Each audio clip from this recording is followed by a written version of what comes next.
Both Ivanka Trump and her husband, Jared Kushner, also a senior White House advisor, have come under fire for not speaking out publicly against the president's controversial statements and policies.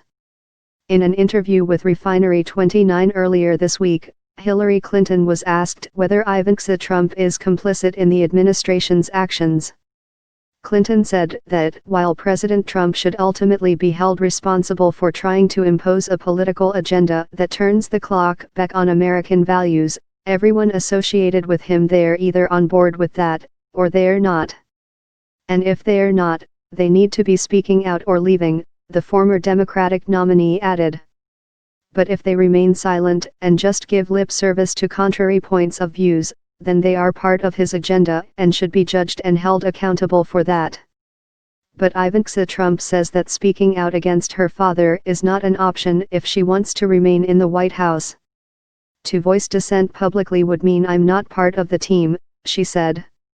When you're part of a team, you're part of a team. That doesn't mean everyone in the White House has homogeneous views. We don't, and I think that's good and healthy, but that doesn't mean we're publicly undermining each other and this administration. Former White House chief strategist Steve Bannon, who reportedly clashed with both Jared and Ivanka inside the West Wing, expressed a similar view in an interview with CBS's 60 Minutes on Sunday. When you side with a man, you side with him, Bannon said. The good and the bad. You can criticize him behind closed doors, but when you side with him, you have to side with him. You can tell him, hey, maybe you can do it a better way, Bannon added. If you're going to break, then resign.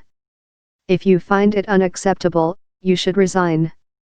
Kushner told the Financial Times that his wife tries to be supportive of her father, and I think that she is able to both agree and disagree with him in private and share her feedback with him honestly and respectfully. We know at the end of the day we will judge our experience based on the results, Kushner said. We are not going to look back when this thing is over and say, oh, there's a bad story, or we had a bad meeting with that person. We're going to look back and say, did we achieve our goals? Ivanka added, whether my contribution ultimately lives up to the expectations of some of the harshest critics? Only time will tell. But I will not be distracted by the noise.